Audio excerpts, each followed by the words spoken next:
Sunday, and on Sundays, we get a little snarky. Here are some of the wildest articles of the week about the British royal family from the British media. Lego. First up, we finally solved the issue of the Sun's truly macabre depiction of Prince William's head on his late grandfather's body. In particular, his dead grandfather's hand looks so awkward on him because obviously Prince William is left-handed, which is apparently a revelation to the Sun. Is Prince William left-handed? Or like he's signing documents with his left hand, but who knows? This revelation was absolutely shocking. Shocking to whom? Are they still burning lefties in England convinced that it's witchcraft? Like, what is going on here? The rest of the article is hilarious because it just points out other times that William has written with his left hand because, duh, he's left-handed. Like, just one more time.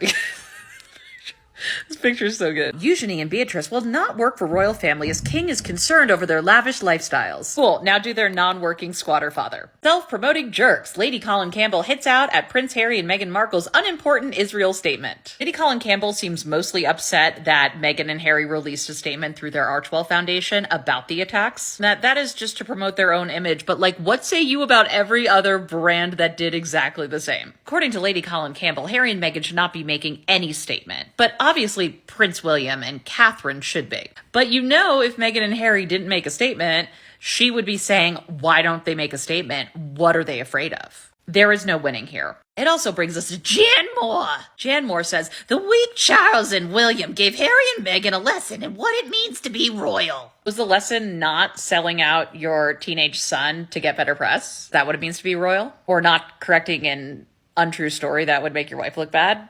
Is that what it means to be royal? Pushing your brother into a dog bowl in a fit of rage? Some might call incandescent. How exactly did they rise to the occasion in this case? Obviously, it's over the Israel-Palestine statements. There isn't a situation in the world that the Duke and Duchess of Sussex can't make worse by eagerly inserting themselves into the narrative. And what would you have been writing if they hadn't? This is probably the closest I'm getting to an Israel-Palestine video. And it's not for lack of caring. I actually care about potentially doing more harm. There is so much history here that I do not fully understand, and I also see the generational trauma that this triggers in people, rightly so.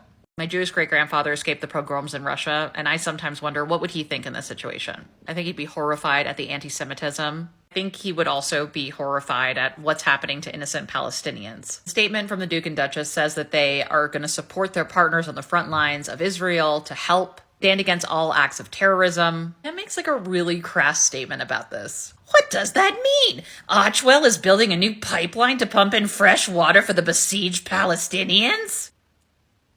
Ugh.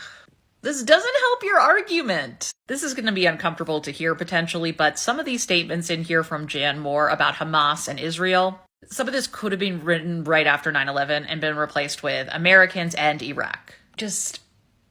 I don't want to potentially get into this because I want to hold space for my Jewish friends that are suffering and also Palestinians who are suffering. And it's hard to feel like you're saying the right thing, to be honest. I'm sorry, this is going very off track, but to get us back, she juxtaposes their statement with the Prince and Princess of Wales, who say the horrors inflicted by Hamas's terrorist attack upon Israel are appalling. I'm not saying Harry and Meghan couldn't have that statement in their own, but what's interesting about it is Jan Moore says, no, this is not something that Queen Elizabeth would have ever done. She would have erred on the side of diplomacy, according to Jan Moore, or avoided contentious issues. But what I find really interesting about this is that Kate and William are right to break with Queen Elizabeth. Like so often we see Harry and Meghan pieces that are spun together with this idea that they're doing things differently from Queen Elizabeth and she would be horrified. Yet in this example, it's all good.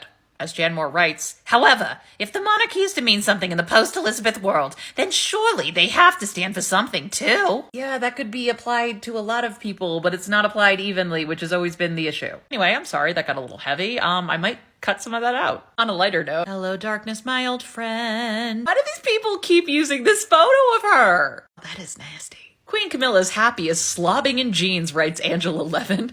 No wonder it took her a full 12 months to get to grips with her fabulous new royal wardrobe. What in the backhanded compliment? God. Like, you lost Levin. Levin, who thinks benches is about benches. Harry and Meghan have been in New York promoting mental health, yet their personal attacks on the royal family are disgraceful, writes Richard Eden. What about William and Kate's mental well-being? It's not pie. Everyone can have their own slice of delicious mental illnesses, sprinkled on with maybe some chronic issues as well. No, yeah, it's really weird that when Megan was experiencing racism, like straight out of Compton and everything in that first week of dating, that she didn't think, well, how are William and Kate taking this? Or when the story came out about Megan making Kate cry, which turned out not to be true, it's weird that Megan wasn't thinking, well, how is Kate taking this incorrect story that paints her in a beautiful light? Oh, you're totally right.